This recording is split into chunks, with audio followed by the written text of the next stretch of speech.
Good morning. I'm Tim Keller, and as Mayor of Albuquerque, let me be the first to welcome you to our team at the city. We are so glad that you have chosen to work for one of the most diverse and largest city governments in our state. And each of you bring incredible skills, life experiences, and innovative ideas to the table. Our goal is to turn government inside out by making the city accessible and transparent. And every job is important if we're going to make Albuquerque the safe, innovative, and inclusive city that we know we can be. The people who work here are some of the most dedicated and hardworking people I have ever had the privilege to work with. And we want your time here as a member of our team to be exciting and rewarding. I want to empower you to take our city to the next level, and I'm here to help you succeed. I look forward to meeting each and every one of you in the future. We are one city, we are one team, and we are one Albuquerque. And again, welcome to the city.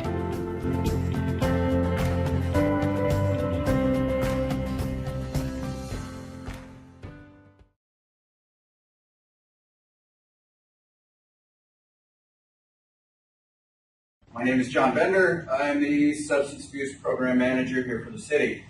Over the next hour, we're going to go over different parts of the substance abuse policy, what you can and can't do, types of testing that we have, the self-referral process, some of the things that we offer with our substance abuse policy.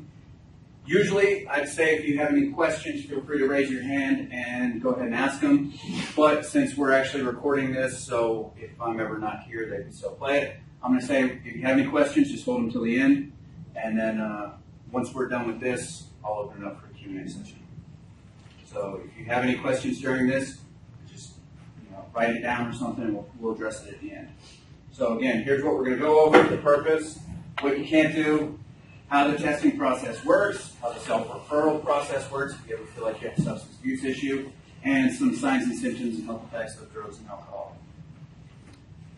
Purpose of our substance abuse policy, first and foremost, is safety. Safety is the number one thing. Safety for yourself, safety for your fellow employees, safety for people who maybe don't even work for the city, but they live in Albuquerque, they share the same streets that we do, that we work on. They're just trying to take their kids to school, they're trying to go to work, live their lives. We have an obligation to keep them safe. As city employees, we have that obligation, or at the very least, to not put them in any more harm than they usually are in their day-to-day lives. So safety is the number one thing. This isn't a witch hunt. The substance abuse policy isn't a witch hunt. I don't get paid commission for the number of positive tests that come across my desk. Nothing like that. So it's not something where I'm just out to get people because they did a bad thing and they did the wrong thing and get rid of them. It's a safety issue. If you're showing up under the influence of alcohol during work hours, or if you're using drugs and that test comes back positive, that is a safety issue where you're putting yourself in harm's way, you're putting your fellow coworkers in harm's way. So safety is the biggest thing. To kind of tie in with that is to reduce the cost of risk. I'm part of risk management. They handle all the claims, all the tort claims, any type of workers' comp. So if you think of substance abuse in terms of risk management and lowering the cost of payouts, anything like that. Say you have an employee that is driving a city vehicle, gets into an accident, they're safety sensitive. So after that accident, they get drug tested. The test comes back negative, but that employee or that citizen of Albuquerque who they got into an accident with, they file a claim against the city. Hey, the city driver was at fault. I'm going to file a claim. I'm going to get paid. Well, they're probably going to get paid a couple thousand, whatever it is, cover the medical bills, things like that. Same situation, but now that city employee is under the influence of drugs or alcohol. So you get a same accident, city employee's at fault. They come back for a drug test, that comes back positive. The citizen of Albuquerque has all kinds of injuries. They file a claim again. That turns from a couple $1,000s to maybe a couple $100,000 because the city's negligent, because the city put them at more risk by being under the influence of drugs or alcohol. So, it's not going to come out of your pocket at the end of the day. If you did something like that, yeah, you're going to lose your job, and it might not cost you any extra, but just think about it, in terms of the taxpayers' dollars, which you pay taxes too. It's going to be a lot more expensive if you get into an accident and somebody's under the influence. So reducing the cost of risk, safety are the number one and I guess number two reasons of why we have a substance abuse policy. Number three, which is almost as important, Federal regulations. The Drug-Free Workplace Act of 1988 came out and said if you want to receive federal funding from the government, you have to have some sort of substance abuse policy in place. You have to have a policy, you have to have what you can and can't do, you have to have substance abuse program for people who want to seek help, drug testing, education, awareness, etc. If we didn't have that stuff in place, and say we got audited by the federal government, which is due to happen within the next year, if we didn't have those things in place, they could fine us, they could pull our funding. So basically, if we want to receive federal funding, we got to play by the federal government's rules. Under the Drug-Free Workplace Act of 1988, there's a couple of policies, CFRs, Code of Federal Regulations. Those are the regulations that we follow here at the city. 49 CFR Part 40 applies to everybody across the board. That's how we conduct our testing. Those are the rules that we follow in making sure that we test them right. Part 382, if you have a CDL, commercial driver's license, and you don't work in the transit department, FMCSA, you get a little bit stricter guidelines because just what you're doing. Same with Part 655. If you are in the transit department, there's going to be some extra regulations that follow you. So that's why we have a substance abuse test. Now, what we do and don't test for. I'm going to start out with what we don't test for. Addictive substances that we're not going to test for. That you can do all the, till your heart's content. We don't test for Facebook likes, so if you just want to get on the internet and troll for Facebook likes, you can do that all you want. Fast food, caffeine, Netflix, you can watch all the Netflix that you want, and we're never going to test for it. I got to figure out a better way to introduce a slide because it's kind of funny, but I just got crickets right here. Get it? Everybody watches TV, but nobody laughs at my joke. So, what we do test for. These are just some pictures of the substances that we do test for. Marijuana, cocaine, opiates, alcohol. We test for alcohol. Our testing of alcohol isn't just limited to Captain Morgan, but that's a friendly face that you guys might recognize. Various prescription pills, opiates, amphetamines. That's what we test for here at the city. I'll get into that a little bit deeper later. As far as legal, blood-prohibited substances go, alcohol. We're not saying you can't have alcohol at all in your life, that you have to be completely straight edge, and you can't even drink on your own time. If that was the case, somebody else would be standing here talking to you today, because I like to have nice cold beer from time to time. But I save it for my off time, I save it for the weekends. What we're saying is there's certain times you can't drink. Can't drink while you're on duty. You can't drink on your lunch break. If you're in uniform, you can't drink in uniform either. With that no drinking in uniform, perception is reality. You might be off the clock and say, well, I just don't feel like I didn't bring a change of clothes, but I want to go have a beer with my coworkers at the end of my shift. So what's the big deal? Well, perception is reality. You go to that bar, you're in full uniform, you got the City of Albuquerque emblem on your chest, you're having a couple beers. Somebody sees that, and just Joe Citizen, I want to do my due diligence, and I take a picture of that, send it to the news organization, whatever it is, and now all of a sudden it's on the news. Hey, city employees drinking while they're on the job. This is why we have these issues. This is why my trash didn't get picked up last week, because these people are out there having a beer instead of doing what they're supposed to be doing. It's not even the case in that situation. You were off duty. You just wanted to go have a beer. But again, perception is reality, and now it's the city's job to fight against what that picture says. So it's easier just don't drink while you're in uniform. For a lot of us, it's as simple as taking your name badge off, and you're good to go. But if you have something with a city emblem, if you're a sworn police officer, you shouldn't be drinking in uniform. So just kind of keep that in mind. General rule of thumb is no drinking 4 hours prior to the start of your shift. That, of course, is a rule of thumb. That is not the gospel. If you're knocking back your 15th shot of Jack Daniels 4 hours before your next shift is supposed to start, and you think that when you go into work, 4 hours later that you're going to be good to go, you're not. You're still going to have that alcohol in your system. And from what the top bullet says, anything 0.02 or greater is a positive alcohol test. There's no ifs, ands, or buts to it. This is a very concrete regulation that we have in place, a very concrete part of the policy. If you test 0.02 or greater, that is a positive test, and we're zero tolerance here at the city. That is grounds for termination. So the way the test works, if you've never had to take an alcohol test with the city or any other employers, is you go in for the test, you blow into the breathalyzer. If that breathalyzer zeros across the board, you move on to the drug test. If it is 0.02 or greater, we wait 15 minutes for the machine to reset to rule out any sort of false positive that you might claim. I've heard mouthwash, I've heard cough medicine, I've heard old fruit could possibly do it, chewing gum. I've heard all of that, not sure how much of that I actually believe, but we give you the benefit of the doubt anyway. Hey, okay, we're going to allow this 15 minutes, the machine's going to reset, and then you try again.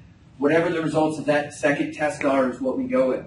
So if it is 0.01999, we don't round up in that situation. That is a negative test. You got extremely lucky. Chances are I'm going to come down from my office, talk to you, remind you of the policy, and let you know how close you came to losing your job. But at the end of the day, that's a negative test, and you're not going to be disciplined for it. But if it is 0.02 or greater, that is a positive test. 0.02 is not a lot of alcohol in your system that would cause a positive test.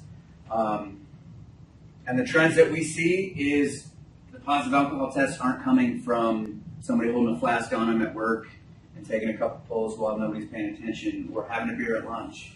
It's from partying too much the night before and not knowing when to cut it off, waking up the next morning thinking, hey, I can make it through this day, and getting pulled in for that random. Some of the more recent positive alcohol tests that we've had, we had one at the end of February. Came in, I believe it was March 1st. She came in for a random test. The night before was Fat Tuesday. So, it was something where I partied too much the night before, thought, hey, I'll just push through.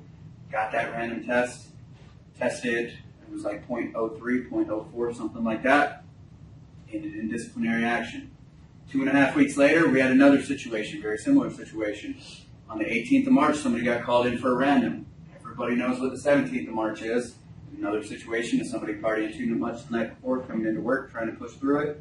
Positive test, both face disciplinary action, which, like I said earlier, is zero tolerance. Termination. So be smart about when you're going to drink alcohol. Definitely don't do it while you're at work. And if you're going to drink it on your own time, be smart about it. Be responsible. Prescription drugs. So if you have anything with a major warning label, do not operate heavy machinery, may cause severe drowsiness. Those major warning labels that are associated with certain prescription drugs, the heavy painkillers, the oxys, the hydrocodones, etc., you have to disclose it to your supervisor. If you don't want to say what medication it is you are taking, you don't have to give the actual name, but you at least have to let your supervisor know, hey, I'm prescribed this medication, it's got a major warning label, and then it can go one of two ways. Way number one is, I have this medication, I take it at the end of my shift. When I get off work, my back is really hurting, but I can push through the work day. I take it at the end of my shift. Helps me to sleep at night. It helps me to relax when I get home. The next day when I wake up, I'm not in as much pain. I go to work, rinse, repeat. I just do the same thing over and over again, but it doesn't negatively affect my ability to perform my job functions. Something like that is the supervisor's call. But the supervisor, chances are, will just say, okay, let me know if anything changes. And then you continue working. But if it's a situation where, hey, I have to carry this medication on me at all time, if I'm driving on my route and my back locks up, or I have some type of muscle spasm, I'm going to have to take it, and I may be incapacitated for a few hours. In a situation like that, it's going to require clearance from the Employee Health Center. We have the Employee Health Center do it, and not your own primary care physician do it, for a couple of reasons. By all means, if your primary care physician clears you to return to work, take that note with you when you meet with our doctors here at the Employee Health Center. But we have our doctor do it because, one, he's knowledgeable and certified in the Department of Transportation regulations that we follow. So he knows the rules that we play by better than your own primary care physician might. He also knows the job description of what you do at the city better than your own primary care physician might. If you're telling the doctor what you do, you might leave something out unintentionally, whereas our doctor can pull up that information and say what exactly it is you do.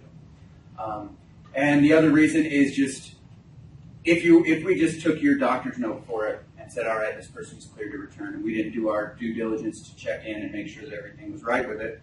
You get cleared to return to work, you're working, you're driving along your route, you get into an accident, somebody gets injured, that post-accident test comes back positive, or whatever the case is, we just find out that there was that medication in your system and it contributed to the crash. That doctor who cleared you to return to work, his head is not going to be on the chopping block. It's going to be the city of Albuquerque's head on the chopping block. Hey, why did you allow this person to return to work? Nobody's really going to be looking at that doctor. All eyes are going to be on the city. So if it's a situation like that, we'd rather have a doctor that we can hold accountable, have his head on the chopping block right there with us. Here's some of the illegal substances that we test for. So these 5 are going to be in every single drug test that you take here for the city. Marijuana, crack and cocaine, amphetamines, PCP, and opiates. Every single test that you take. I'll say them again just so they stick to your memory a little bit better.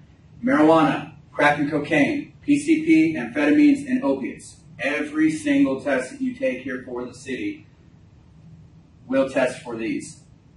Now, something that kind of toes the line between legal controlled substance, a prescription substance, my last slide, and illegal, that is on this list. Medical marijuana. You cannot have a medical marijuana card and work for the city.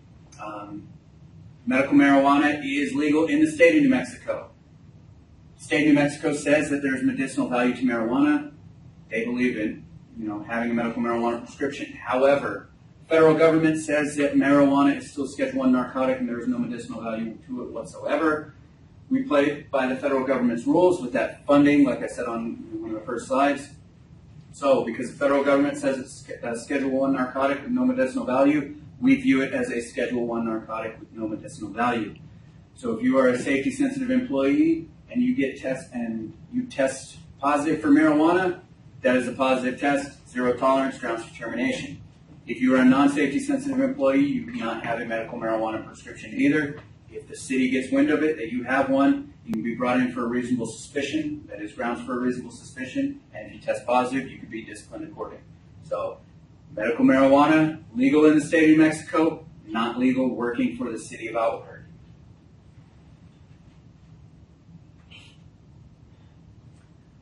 So, the different types of results that you can have with your drug and alcohol test and the consequences of your results. If you have a negative test, congratulations, you get to continue to work for the city.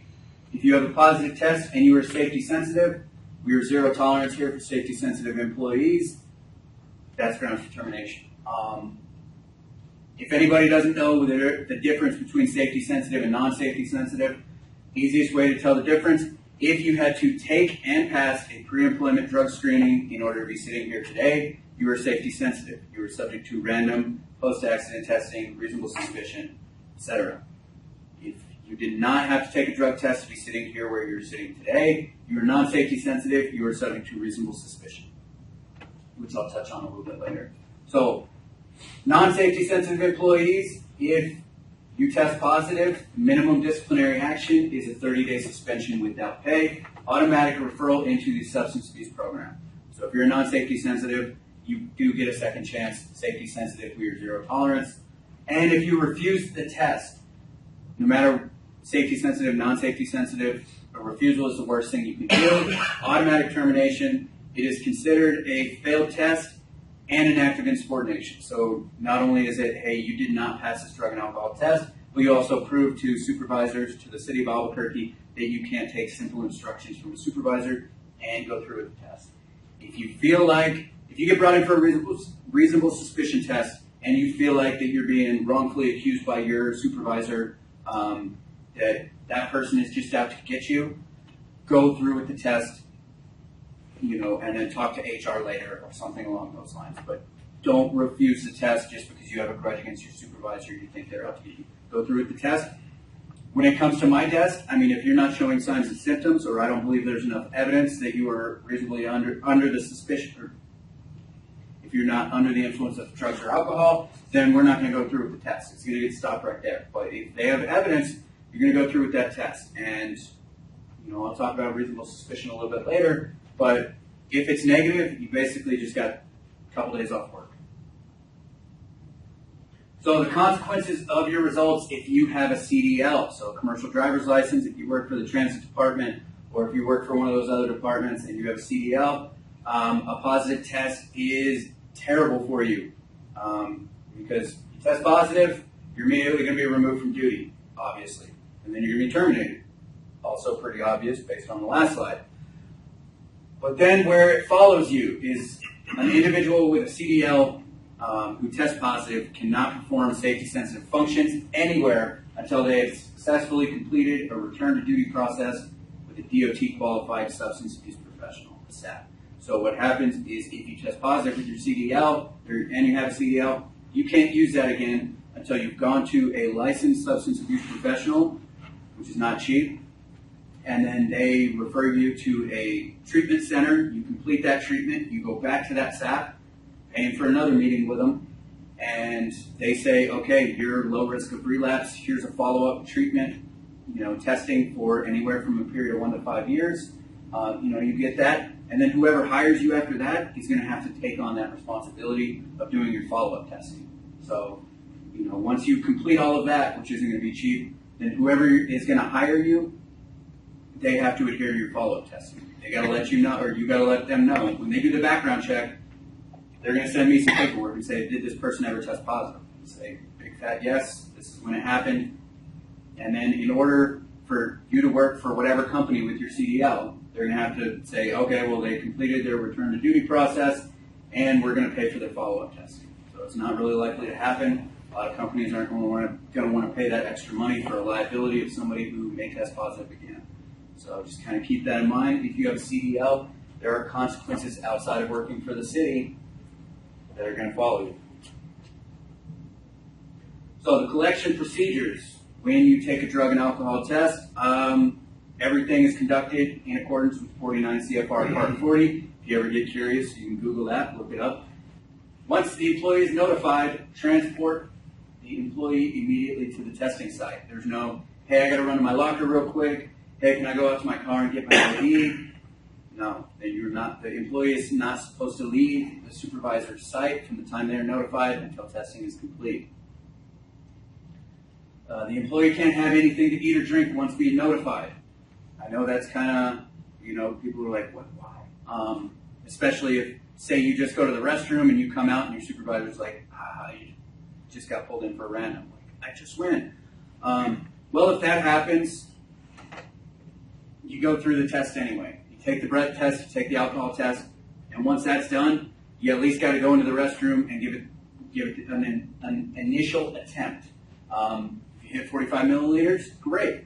From what the collectors say, that even if you don't think you have to urinate at the time, your ability to be able to provide 45 milliliters of urine is fairly good. So even if you don't think you have to pee, you can go in there. Chances are you might be able to hit the 45 milliliter mark. But if not, no big deal. Put you on a shy bladder log, and the collector will administer you 8 ounces of water every half an hour until you've had 40 ounces. I'll touch on that a little bit later too, although I kind of just described it right now. We only need 45 milliliters of urine to complete the test. If you think about it, and I have a nice visual aid, hopefully it transfers to the recording as well. This is 45 milliliters. This is all you need to complete the test. So it's roughly a shot and a half, if you're thinking in terms of alcohol, but it's really not a substantial amount. Even if you don't think you have to urinate, I believe in you that you can do it. Do I have any soon-to-be sworn officers in here today? No. They need 60 milliliters because they also get tested for anabolic agents. Direct observation. A direct observation will only happen if you give the collector a reason for it to happen. And there's a little temperature gauge. I got another visual aid. Show this off. This is the cup that you urinate into. There's a temperature gauge right here.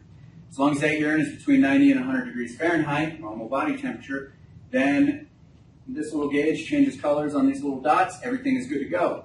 But if all of them burn out immediately, it means it was too hot. If none of them register, it means it was too cold. The only way that urine could come out of your body and be less than 90 degrees or more than 100 degrees is if you were dead or dying. So that means something was up. And we're not actually accusing you of trying to cheat the test and using urine that you brought in. But we know, come on. And in that situation, we know what's going on. So what happens is we discard, or that urine gets canceled. That test gets run, but it gets canceled. There's not going to be a result of that with the employee's name. Then what we do is we say, okay, this next one needs to be under direct observation. Next time you have to urinate, you go into the restroom. Collector of the same sex as you will go into the restroom with you. The employee will then have to drop his or her pants down to mid-thigh, raise her shirt up past her belly button, so everything is on display. Then you got to do a 360, showing that nothing on that employee could conceal or hold, a bag or bottle of urine. So 360, and then the collector will directly observe that employee urinating into the cup for that collection. So it's kind of privacy invading. Some say it might be a lot privacy invading, but at the end of the day, it's only going to happen if you give the collector a reason for it to happen. So keep that in mind. That's direct observation. People might not like it, but we know why it's happening. All right, here's a couple of flow charts of how the testing process goes from start to finish. With a refusal, that is the easiest way to complete a drug test from beginning to end. You refuse it, that's simple. You're removed from duty and we proceed with the disciplinary action. You don't have to file any paperwork, we don't have to wait for any results. You don't want to take the test, cool. See ya. Brush up on your resume, you're good to go. I'll mark it down in my log. But if the employee goes through with the drug test, they take the drug test. It's a split specimen. That specimen is collected. That's why there's 2 vials. I'll get into that a little bit later, so just hold on to that thought. It's sent to the lab. It's analyzed by the lab. The MRO, the medical review officer, the doctor over there at the Employee Health Center, gets those results. If there was nothing in the drug test that could have set it off as a positive, it's marked a negative. He verifies it as a negative. He gives me those results. Test complete. Simple as that. You don't get notified on a negative test. We only notify people on a positive test. So if you take a test maybe a couple days before, you went to a Snoop Dogg concert and sat too close to some people who were blazing it up, and you're a little bit worried that that contact high is going to get you positive, and you take a test. If you haven't got a phone call from anybody in about a week, you're in the clear. Buy better tickets next time. You don't have to worry about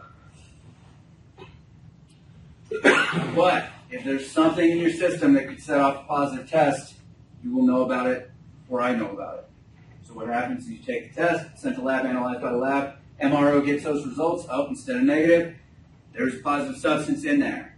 There was something that we test for that set it off. So it's a positive test. Again, you will know about it. The doctor will call you and say, this is your point to plead your case. Is there any reason why you would have had a positive test? Sometimes there are valid reasons. For example, Adderall could lead to a positive amphetamines test.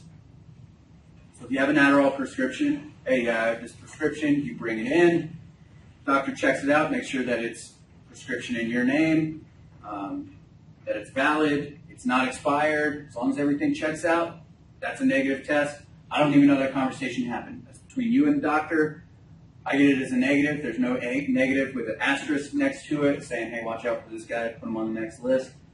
There's nothing like that. It's just a verified negative test, test complete, everything is good. But if whatever is in your system should not have been in your system, it's not a prescription, or it's marijuana, anything like that, then you got no reason to have it in there. Verified positive test, we go back to that whole remove from duty, proceed with disciplinary action thing. Simplest rule, and this seems like common sense, but I'm going to throw it out there anyway. Don't put other people's prescriptions into your body.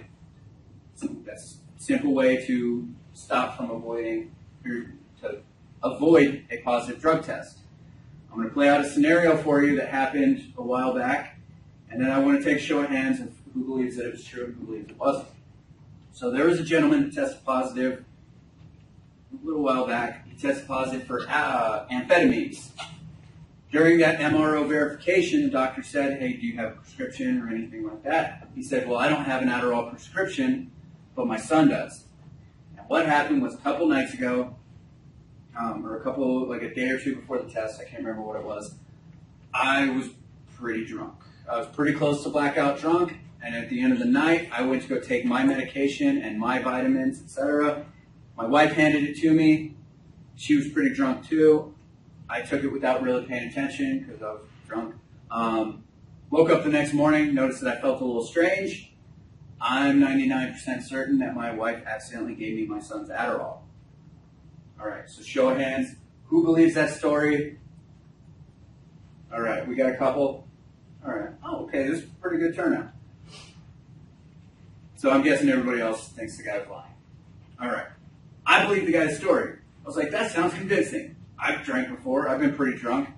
I've never taken somebody's Adderall, but I don't always pay attention either. So I'm not saying that it would happen to me, but I'm saying I could see it happening. Bottom line, doesn't matter that I believed him, that I wanted to believe him. Doesn't matter. At the end of the day, he had that positive result. The drug test said positive. That was a prescription that he was not allowed to have in his body. It was not in his name. He has to accept the consequences that came with that drug and alcohol test. So that was a positive test result. Resulted in that disciplinary action. So don't put other people's prescriptions into your body. Be careful about what you're taking. If grandma offers you some cough syrup because you're feeling a little under the weather, make sure there's no codeine in it. Because at the end of the day, if you get brought in for a random and that's in your system, grandma's codeine or my son's Adderall isn't a valid excuse of why you tested positive. So a shy bladder situation, I kind of talked about this already, but I'll get into it a little deeper. When you take the drug test, 45 milliliters is what we need. You go in there. If you don't hit the mark, that gets discarded. No big deal. You got a 3-hour timeline. The collector will give you 8 ounces of water every half an hour until you've had 40 ounces. So that takes 2 hours for all of that. Then you have another hour for that to work its way through your body. You have 3 hours on this timeline. If at any point you feel like you have to urinate, that you're ready to hit that 45 milliliter mark, you let the collector know. You go into the restroom, you hit 45 milliliters, or maybe you exceed 45 milliliters. That's great. Test complete, you continue going back to work. So you provide 45 milliliters, test complete, left side of the chart covered. But if after the 3-hour timeline, you still have not provided 45 milliliters of urine, this test is stopped. So we're never going to get a positive test result from it. We're never going to get a negative test result from it. It's going to go 2 different ways now. It's initially called a shy refusal. Now earlier, I said a refusal is the worst thing that you can do when it comes to drug and alcohol tests. This is bad. It's not that bad yet. So we don't just go ahead and terminate you in this situation. What happens is the employee is placed on administrative leave with pay, and we schedule a doctor's appointment. I believe regulation says that we have to do it within 72 hours. I like to get it done within the first 24 to 36, depending on that employee's schedule. So the employee gets placed on administrative leave. We schedule a doctor's appointment. At that doctor's appointment, the doctor will look through the medical history. They might draw blood. They might have the employee provide a urine sample. This isn't to clear the employee's name in the result of a drug and alcohol test. Like I said, that ship has already sailed. This is to look for valid medical reasons why they couldn't produce 45 milliliters of urine in a 3-hour time period. So they're looking for health reasons. Like, drugs aren't what's important anymore. We're trying to figure out why you couldn't produce 45 milliliters of urine in this time. So that doctor will do a write-up of all of his or her findings. They will then give that write-up to the MRO, the main doctor over there at the health center. He will then read all of that, look at all of the notes, and come to the determination, is there a valid medical explanation? Is there a valid medical explanation why this employee could not provide 45 milliliters of urine after being given 40 ounces of water in a 3-hour time frame? If there is a valid medical explanation, and we're not just talking, stage fright, we're talking major like kidney issues, prostate issues, some type of medication that the employee was on that prevented them from being able to properly urinate, or dehydrated them out, something like that.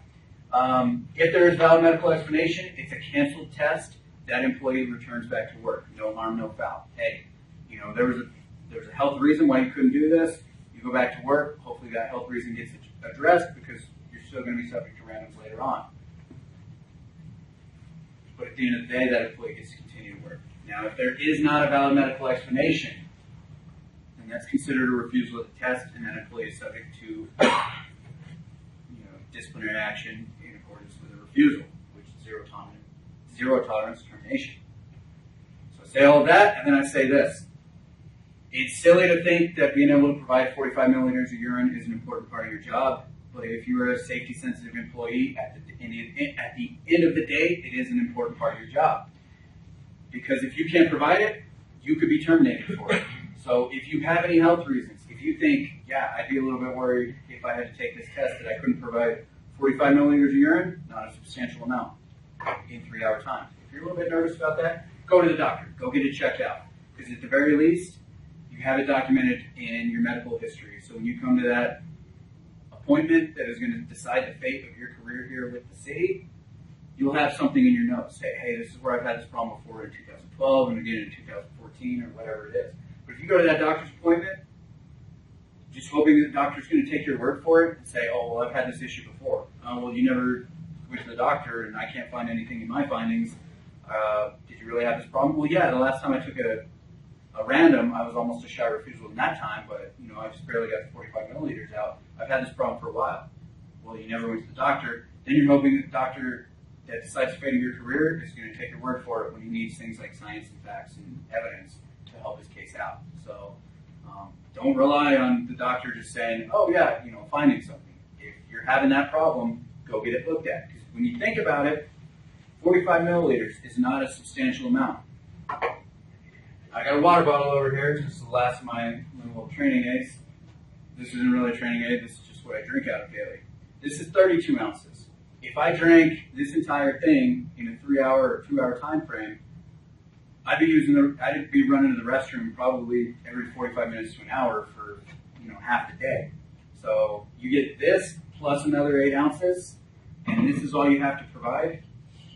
It's something that you should be able to do unless you either have a legitimate health reason, in which case go to the doctor, get checked out, or if you're just trying to wait out the clock and hope that you can get out of doing this test, which isn't going to work. So if you have any medical issues, go get it checked out. Because Shy Bladder doesn't care. You could have been an employee of the month for 6 years running. You could be 6 months away from retirement. If you're a shy refusal, there's no, hey, he's a good employee, so we're just going to overturn this shy refusal. No. So get it checked out. The appeals process and split specimen testing. Remember earlier I said I was going to talk about split testing? Now that time has come. So if the employee takes a drug test and they test positive, but they say, I've never taken a drug in my life, I'm completely straight edge, it was a lab error, that employee has the opportunity to clear their name. What happens is the employee says, I would like to order the split specimen test. They come into our office with a $128 cashier's check. This is a deposit. This isn't a payment.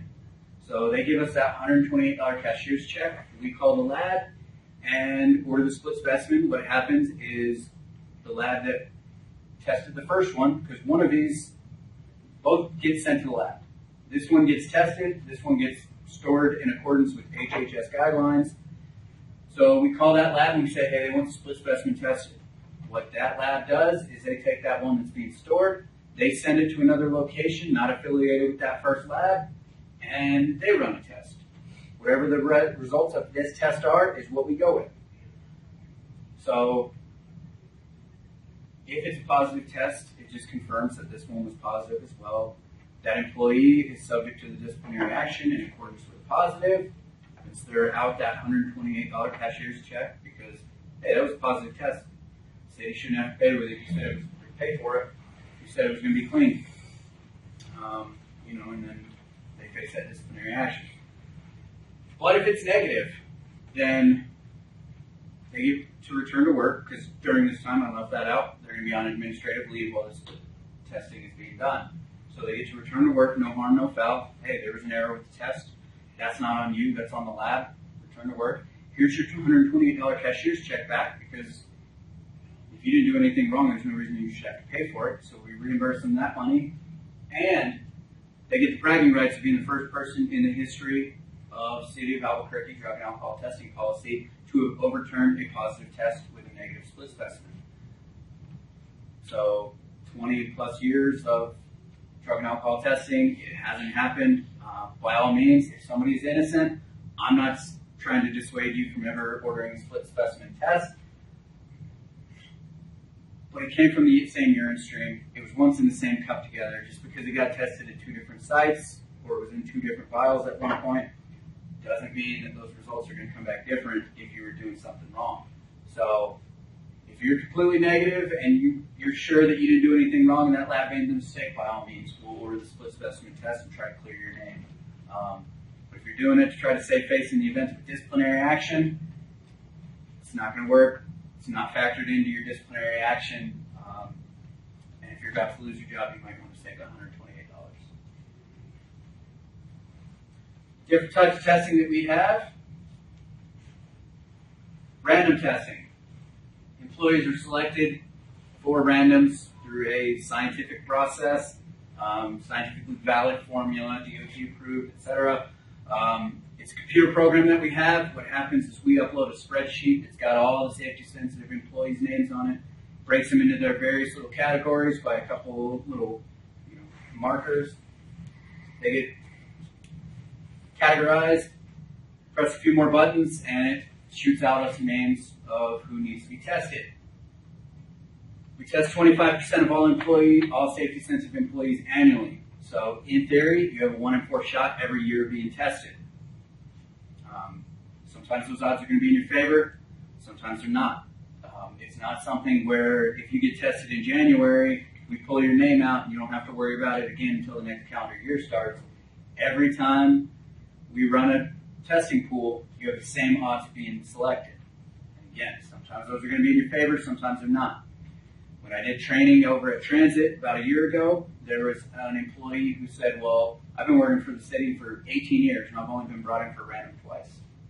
Okay, well, but then this past summer, we had a gentleman in a month-long period, he got pulled in for random 3 times.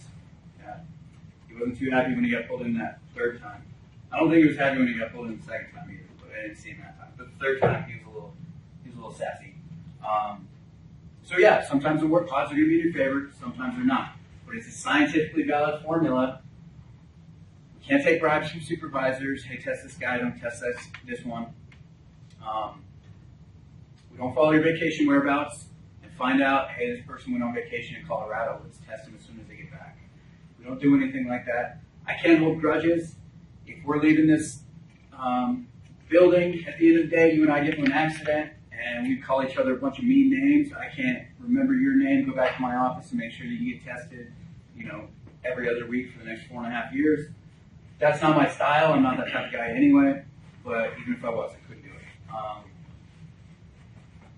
So yeah, we can't manipulate the system at all. So if you are that person who gets tested 3 times in a month, or 2 times in 6 months, you feel like you're getting picked on. Oh, I know it's not random. Oh, this and that. You guys are just out to get me, or my supervisor's out to get me. That is not the case. Nobody's out to get you. Nobody can manipulate the system. We can't change it. And if you think we're out to get you, if you think me and my staff that we are out to get you, if the only time that you deal with us is when you come in for a random, you don't know us outside of work or anything like that, we barely recognize you the second time that you come in, just think, why would substance abuse pick on me of all people and make me get tested 3 times in a month or anything like that? We don't just draw names out of a hat and say, hey, let's mess with this person for 2017 and make sure they get tested a bunch. Even if we wanted to, we can't. So we're not going to manipulate the system to just mess with people. And I'm sure you guys are all great at your job. You guys are all great employees for the city. So don't take offense to this, but none of you are important enough for us to mess with and make sure that you get tested extra. You guys are all great people, but nobody is more important than the other that, hey, we need to test this person a little bit extra than somebody else. Just kind of keep that in mind. We're not going to pick on you just to pick on you. There are 5 different testing pools as far as the randoms go. If you work in the transit department and you're not security, but you are safety sensitive, that's going to be category number 1. If you have CDL, but you don't work in the transit department, category number 2. 3 is public safety, so anybody who carries a firearm, sworn officers, security, open space rangers, also firefighters are going to be in this, public safety, of course. They're all in this category. SID, this is just a little fun fact. Special Investigations Division, they are part of APD. They're doing all that high-speed secret squirrel stuff. They're undercover units, drug, gangs, etc. They're the only people that are going to be in 2 different pools. So they're in the SID pool and they're in the public safety pool. So those people can get a little bit tested a little bit more than everybody else. But guess what? When they come in for that test, those guys are never in a bad mood.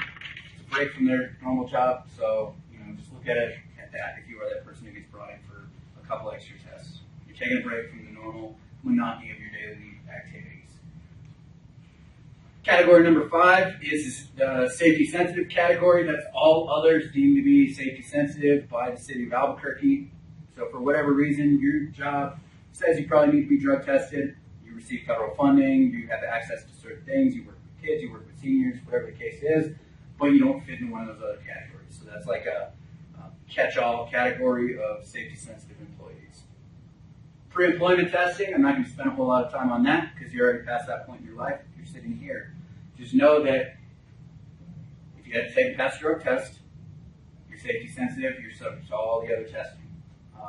Also, if you miss work, if you're a safety sensitive employee and you miss work for more than 90 days, in order to come back to work, you got to have a negative drug screening. So if you go on military orders or anything like that, when you come back, you got to have a negative drug screening. Reasonable suspicion. All employees are subject to reasonable suspicion. So if you're a non-safety sensitive employee and you've kind of been zoning out, like, none of this really applies to me, you haven't been paying attention, this is where you're going to want to wake back up because everybody is subject to reasonable suspicion testing. If I showed up under the influence, I could be brought in for a reasonable suspicion test. But in order for a reasonable suspicion test to happen, the supervisor must have specific contemporaneous and articulable observations concerning behavior, speech, what else? Body odors, all the signs and symptoms that go along with drug and alcohol use. What do I mean by those buzzwords? Specific and articulable. We'll cover those ones first. Specific. The supervisor can't just say the employee was acting weird, so I brought him in for a drug and alcohol test. All right, what was that employee doing to make you come to the conclusion that acting weird was due to drug and alcohol? Well, the employee showed up for his 10 p.m. shift 20 minutes late. When he came into the building, he was wearing his sunglasses, even though it was dark outside, and you don't need sunglasses inside. When I asked the employee why he was 20 minutes late for his shift, he stared at me blankly for 15 to 20 seconds and asked me to repeat the question. When I repeated the question, he stared at me blankly again for about 5 to 10 seconds and then started giggling uncontrollably. Around that time, I had the employee take his sunglasses off. I noticed his eyes were extremely bloodshot. Around that time, I also noticed a faint smell of marijuana odor. Based on this criteria, I had reason to believe he was under the influence of drugs or alcohol, so I brought him in for a reasonable suspicion drug and alcohol test. That versus he was acting weird. One's a lot more detailed, a lot more specific. There are certain things where when you hear it, you're like, yeah, that person was probably under the influence of something. That versus he was acting weird. Acting weird is not a reason to bring somebody in. You have to have some of those key characteristics consistent with drug and alcohol use. Articulable. Everything that I just said, the supervisor has to be able to translate that to paper. So we have a reasonable suspicion form. That is basically their sworn statement of saying this is what happened to make me come to this conclusion. You've got to be able to articulate it. You've got to be able to translate it to paper. Contemporaneous. It's got to happen at the time. Can't punish somebody on Tuesday for something they did on Monday. If that person shows up Monday night in that situation that I just described, nobody does anything about it, and then the next day they're perfectly fine, but another supervisor, hears about what happened the day before and says, well, those drugs are still going to be in that person's system. I'm going to bring them in for reasonable suspicion today. But they're not actively showing the signs and symptoms that day. You can't test them. They have to be actively showing the signs and symptoms. Goes back to that whole, it's a safety issue, not a witch hunt. The safety issue is not Tuesday when the person's acting normal, shows up on time, doesn't have red eyes, isn't giggling uncontrollably, whatever the case is. The safety issue was Monday night when they were obviously under the influence. That is when you don't want somebody performing safety-sensitive functions or is putting people at risk in doing whatever they're doing. That's when you got to address it. You can't punish somebody on Monday or on Tuesday for something they did on Monday. When you notice the signs and symptoms, you have to act on it immediately because that's where the safety hazard is. If it was a witch hunt, you'd be able to get them the next day or 2 days later, whatever it is. But if it's a safety issue, you've got to get them at the time. If they're not actively showing signs and symptoms, you can't test for it. The only time you can test for it, if they're not showing signs and symptoms, is if they're dumb enough to admit to drug and alcohol use. If, hey, you were acting a little strange yesterday. Oh, well, I was super high. Okay, Now we're going down for reasonable suspicion. If they admit to drug use, you can bring them in for a reasonable suspicion test. Or paraphernalia, some type of evidence. If you're walking behind them, they go to get their phone out of their pocket, and when they do, it catches their bag of weed and then just falls right on the floor. If they're not showing the signs and symptoms, that is enough evidence to bring them in for reasonable suspicion. Post-accident testing. So with the post-accident testing, the operating employee can be tested, and anybody who contributed to the accident. We need the test done immediately. After 8 hours, we can't test for alcohol anymore, but we want it done within 2 hours. So get the employees there as soon as possible.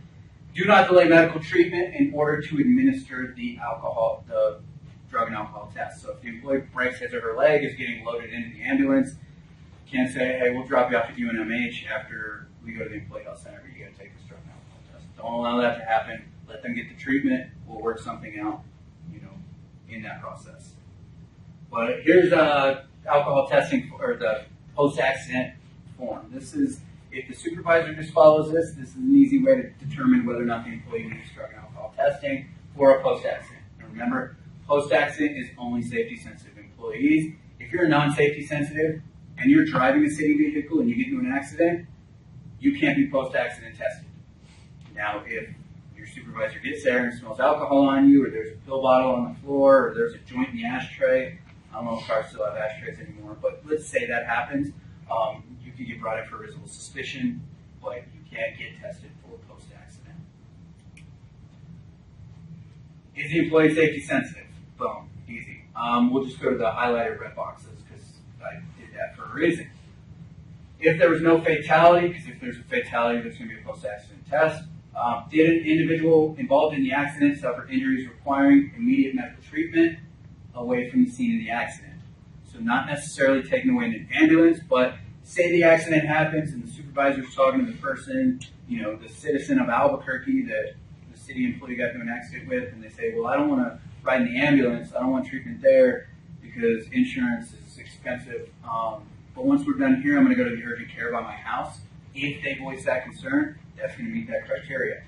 The next criteria, was there disabling damage to any vehicle involved in the accident, requiring the vehicle to be either towed away from the scene or removed from operation. So something like a flat tire can be fixed at the scene, that's not going to meet the criteria. But something where it's towed away, that's going to meet the criteria. So one of those two things needs to happen. Not both, just one of them. If one of them happens, you go to the ultimate deciding question, the other highlighted box that you probably can't read, but I'm going to read it for you, so don't even worry. Using the best information available to you at the scene of the accident, can you completely discount the driver or operator as a contributing factor to the accident? So if the city driver was a contributing factor to the accident, you would test. But if there was nothing that driver could have done to have prevented the accident, you cannot test. Say that a bus driver's just sitting at a stoplight, waiting for the light to turn green, like most normal people do. Somebody behind them is Snapchatting their whereabouts in downtown Albuquerque, doesn't see a giant bus in front of them, slams right in the back of it. So, goes to the hospital, disabling damage, all of it. There was nothing that driver could have done in that situation to have prevented the accident. They're minding their own business, doing what they're supposed to be doing. It was the other person that didn't follow the rules. So in that situation, you would not test the city employee. Return to duty testing. So this happens. I'll talk about the self-referral process on the next slide, but just know if you go through the self-referral process, in order to return to work, you got to pass a return to duty test. Before that, you have to pass a pre-return to duty. It's like a preseason game, and then this is a game time one. And it will be scheduled by the substance abuse professional before you take the test. It's an entire process. Follow-up testing. If you're in if you seek help, you refer into our substance abuse program. Once you're done with that, you're going to be subject to follow-up testing. The frequency of the follow-up testing is going to be dependent on whatever that substance abuse professional or counselor, depending on the situation, says to us of, hey, this person needs to be tested anywhere from a period of 1 to 5 years, any number of tests in that testing period. It could be 1 test a month, 2 tests a month, 1 test a month for the first year, 2 tests a month for the second year, and then 1 test a month for the next 3 years. It can be any combination that you can think of. But self-referral process, an employee may self-refer into our substance abuse program at any time, except for within 24 hours being notified of a random post-accident reasonable suspicion drug test. So they have all the time in the world to enter into our substance abuse program. They can do it when they've been notified of a test. It can't be, hey, we got to go downtown, you've been selected for a random, I had a moment of clarity, I have a drug problem, and I want to seek help for it. That's not how the process works, but they have all the time in the world to self-refer, before that, as long as they haven't been notified of a drug test. What happens is they come into my office. It's completely confidential. Department director, maybe designee in that department knows about it. Nobody else needs to know. It's a need-to-know basis, and they don't. So it's completely confidential. That employee is placed on FMLA for up to 90 days. So as long as they have that FMLA, it's going to draw from their sick and vacation time, and their job is going to be protected for up to 90 days. They're going to be removed from duty. Sole focus is getting cleaned and sober. What happens is I set them up an appointment with a substance abuse professional or a substance abuse counselor, depending on the situation. They will meet with this counselor. The city pays for that. What happens is they meet with the counselor. The counselor will do like a 2-hour session with them and then say, here's a list of treatment centers in the greater Albuquerque area that best fit your needs. It is then that employee's responsibility to choose one of those. You get enrolled into treatment, attend the treatment, complete the treatment. That counselor or substance abuse professional will monitor the employee's treatment through the entire process, and then at a certain point will say, hey, this employee's ready to return to work. Once they're ready to return to work, that's when they pass that pre-return to duty and that return to duty drug and alcohol test. And as long as those are negative, they return back to work. They're going to be subject to the follow-up testing that I also talked about, but they received help. We gave them time off in order to attend that, to get the help that they needed. They return to work. They're going to be subject to a little bit of follow-up testing, but other than that, that's just kind of help them stay on the right path. But it's a fairly successful program. So if anybody has any reason to self-refer or whatever, that program's there for you.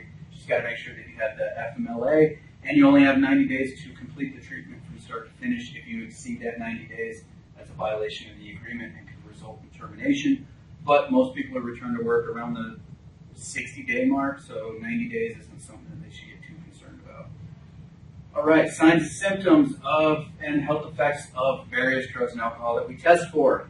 So alcohol, chances are most of us in this room have either been under the influence of alcohol or dealt with people under the influence of alcohol, so we kind of know how this one plays out.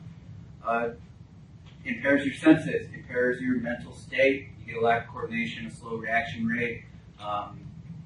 It impairs your judgment, your ability to dance, slurs your speech, and it has a very distinctive odor. Some of the health effects are dependency, alcohol dependency. It's going to cause a lot of liver diseases, stomach issues, ulcers. You're drinking while you're pregnant, birth defects. It's also going to increase your risk of cancer. Cannabis, marijuana, whatever you want to call it. Signs and symptoms. Of course, you're going to have the red eyes. It's got a very distinctive odor as well. There's going to be the dry mouth, the cotton mouth that goes along with it. Possibly chronic fatigue of, the person just having trouble staying awake, maybe makes them a little bit sleepy. Some of the health effects. If you're smoking it, you're going to have lung irritation, emphysema-like conditions, smoking while pregnancy. They're just ingesting marijuana while pregnancy. There's a high risk of pregnancy issues. Health benefits, according to the federal government, there are none. Amphetamines. So this one's going to get your heart racing. Very hyperexcitability, restless, dilated pupils. Pupils are a big tell with a lot of these drugs and alcohol. It's a good way. Most pupils are going to be like a normal state. If they're super pinpoint or dilated, very big, then that's an easy tell that you might be under the influence of drugs or alcohol, because that's not something an employee can necessarily control. You can't. It's pretty difficult to control the size of your pupils. Anyway, moving on. Profuse sweating, confusion and panic, an inability to concentrate, and it might make you a little bit extra aggressive. Formication, that's where they get the scabs, and they constantly pick the scabs. Pretty gross stuff. Health effects, strong physical dependence, insomnia. Of course, it's got your heart racing, you're redlining your body, you're not going to be able to sleep as well. And it's going to cause lots of heart, brain problems. You're putting chemicals into your body that you really shouldn't be putting into your body. And when you come down from that, it's going to lead to physical and mental depression. Cocaine and crack, very similar. Wide mood swings. Another sign and symptom is you're going to have a runny and irritated nose. Just sniffing all the time. Paranoid, anxiety, or anxious. You're going to be very agitated. Again, insomnia, hyperexcitability. So similar to amphetamines, you're not sleeping, your heart is redlining, your body is working overtime. So what's that going to cause on the backside? When your heart's racing like that, it's going to cause blood pressure issues, physical dependence. You're going to have lots of heart problems just because when you're redlining it all the time, it's going to cause some problems on the back end. If you're driving a nice sports car, you're not going to have those RPMs in the red all the time every time you're driving it. Think of it similar with cocaine, crack, or amphetamines. Opiates, flip side. It's going to bring you down, give you that relaxed, euphoric feeling, kind of that drowsy, fatigue. It's going to impair your coordination. Highly addictive, increased tolerance, chasing the dragon. You shoot up once. It's a euphoric feeling, then you need more and more to try to achieve that feeling, to chase that dragon. Dragons aren't real, spoiler. So it's going to cause that problem. You're never going to catch that thing that doesn't exist. And PCP. PCP alters your sense of reality, puts you in another dimension. Impaired coordination, confusion, agitation, extreme mood swings. There's also a high risk of overdose. It's a very unstable drug. Hallucinations, personality changes, possible memory loss. Information slide. So if you can't remember everything I said over the last hour, you can check out the substance abuse policy. You can just Google it. It's on the city's webpage as well. Just make sure 2015 is the most current version of the substance abuse policy, and make sure you're looking at the right one. So there's a citywide policy. There's if you work in the transit department. There's if you have a CDL. There's these certain policies. There's my contact information if anybody ever has any questions. There's a couple of locations where you're going to get tested. It's Monday through Friday. You can be here at the Employee Health Center. If it's any of the after-hours stuff, there's a Quest Diagnostics location on San Mateo and Alameda. Like you're going out to Balloon Fiesta, right there on San Mateo. Oddly enough, it's right next to a brewery. But all right, that is my time. Well then, welcome to the city. Hopefully a lot of you, hopefully I don't ever have to deal with you, except for maybe the occasional random. And if I do deal with you, I'd say hopefully it's in a positive light, but in my world, positive means bad. So hopefully it's just a good experience.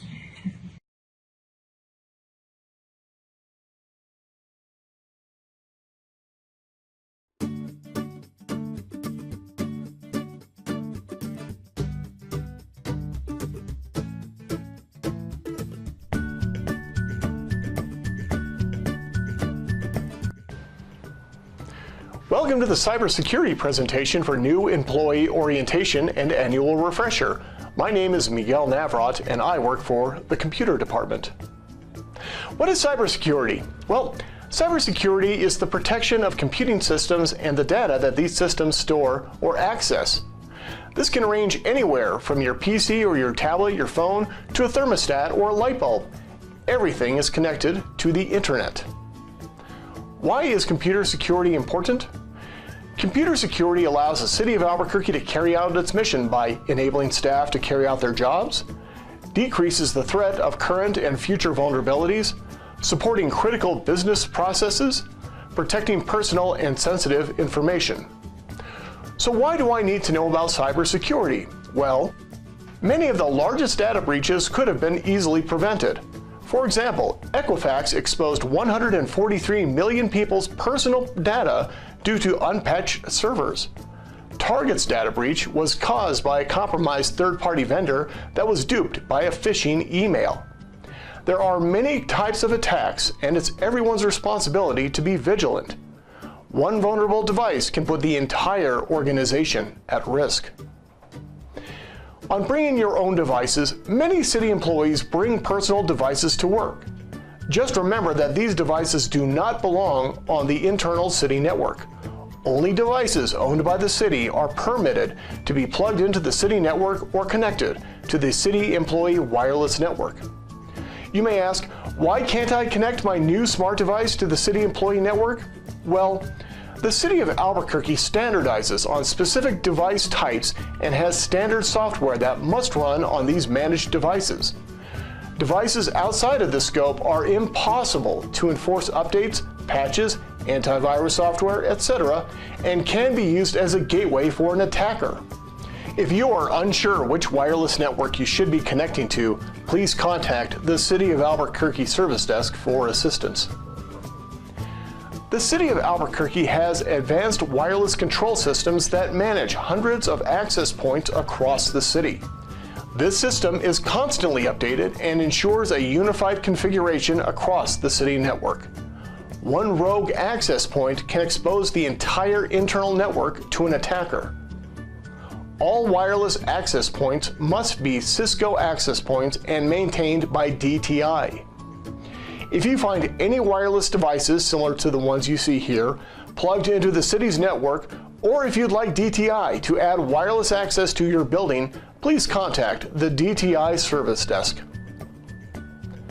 Thousands of attacks each day bombard the city network. An unprotected computer can become infected or compromised within a few seconds after it is connected to the network. Every city computer should have Trend Micro Office Scan installed and running. If you click the up arrow on your Windows taskbar, you should see the Office Scan Agent button with a green checkmark. If you do not see the Agent button, or if you don't have a green checkmark, please contact the DTI Service Desk. Best practices? Regularly back up your critical data. If you can't afford to lose it, back it up. You can back up data on a portable flash drive, CD-ROM, or external hard drive. Use passwords that can't be easily guessed and keep your password secret. A strong password is at least 8 characters in length and uses a mix of upper and lowercase letters as well as numeric and special characters. Don't write down your password where it is easy to find, such as under your keyboard, your sticky note on your monitor, or somewhere else. Make sure your computer's operating system and applications are protected with all necessary security patches and updates. Make sure your computer is protected with up-to-date malware protection. Do not click on unknown or unsolicited links or attachments in emails received, and do not download unknown files or programs onto your computer. Never connect to unknown wireless networks. Consider using a VPN or virtual private network client when connected to a public wireless network, such as at a coffee shop, an airport, or somewhere else. For VPN access, please contact DTI. Protect your personal identifiable information, or PII. This includes credit card numbers, social security number, medical information, or PII that can be used for identity theft. This can include documents containing combinations of information like names, birth date, addresses, driver's license number, or bank account information. It also can include documents regarding employee direct deposit. Be aware of social engineering attacks. Do not respond to unsolicited phone calls in which the caller may ask for personal information, money, or gift cards. These calls may even be threatening in nature. Report these calls immediately to the DTI Service Desk. When online, be aware of persuading or gathering information through the use of an online chat session, email, Facebook, or any other social media method that you may use to interact online with the public. The city's transparency website provides a wealth of information to the public to view. This information can also be accessed by an attacker and used to pose as a vendor, banking institute, city employee, etc. Be vigilant and always verify the identity of the person contacting you. Trust your instincts. If something seems suspicious, contact the City of Albuquerque Service Desk immediately. If you accidentally clicked on a malicious link or opened a malicious file, don't panic and try to hide the error. It is easier to fix the problem as early as possible before it spreads throughout the networked environment. If you believe your computer is infected, please remove the network cable from your PC, power off, and unplug the power. Contact the City of Albuquerque Service Desk immediately. Give the service desk as much information as possible, such as the web address of the site you went to, a copy of the phishing email you were sent, any warning or error messages you may have received, and anything out of the ordinary that is happening to your computer. For more information, please consult the following web pages listed here. For urgent issues, please call 505-768-2930. In summary, never connect unauthorized devices to the city's network. Always make sure your virus protection and Windows patches are up to date. Never click on an unknown link or file attachment. If you are unsure about an email, open a service desk ticket and have it inspected. If you accidentally click on a malicious link or attachment, don't try to hide it. Unplug your device from the network, power off, and unplug the power. Then notify the service desk immediately.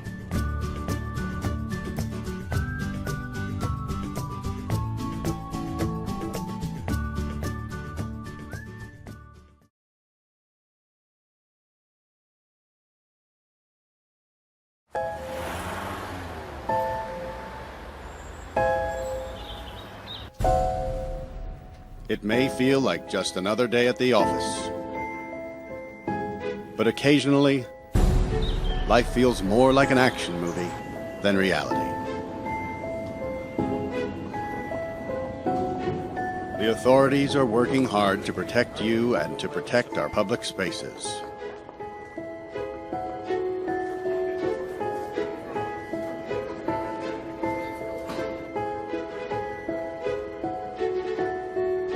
But sometimes bad people do bad things. Their motivations are different. The warning signs may vary, but the devastating effects are the same. And unfortunately, you need to be prepared for the worst.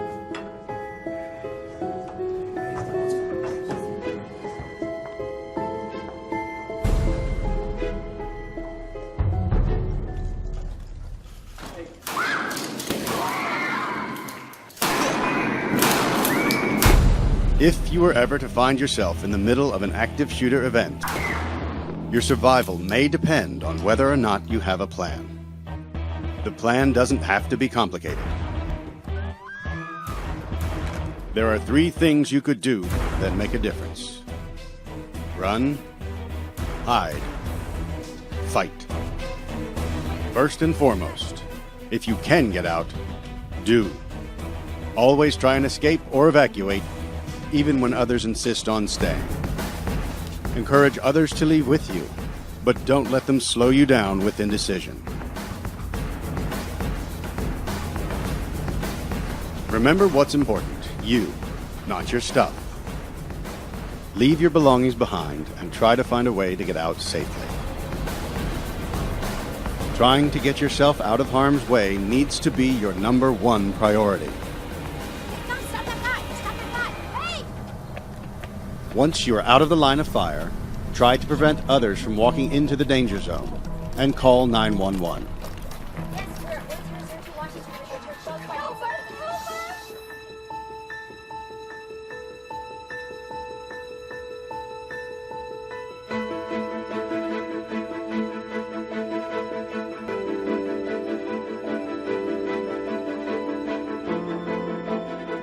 If you can't get out safely, you need to find a place to hide.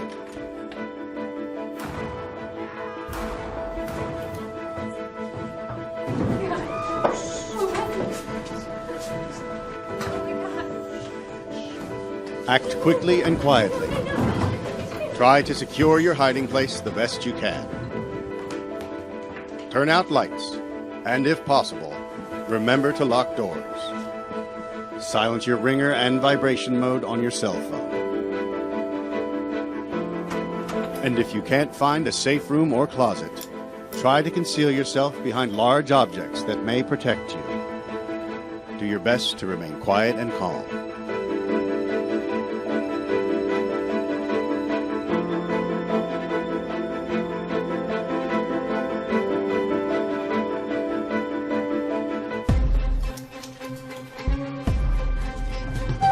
As a last resort, if your life is at risk, whether you are alone or working together as a group, fight.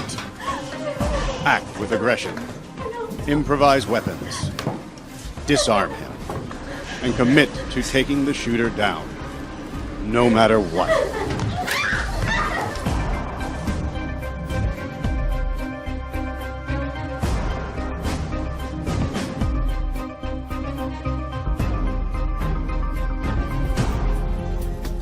Try to be aware of your environment. Always have an exit plan. Know that in an incident like this, victims are generally chosen randomly. The event is unpredictable and may evolve quickly. The first responders on the scene are not there to evacuate or tend to the injured. They are well trained and are there to stop the shooter.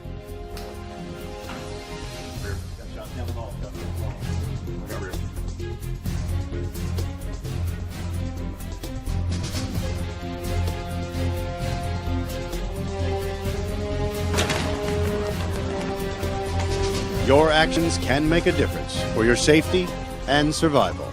Be aware and be prepared. And if you find yourself facing an active shooter, there are 3 key things you need to remember to survive. Run, hide, fight.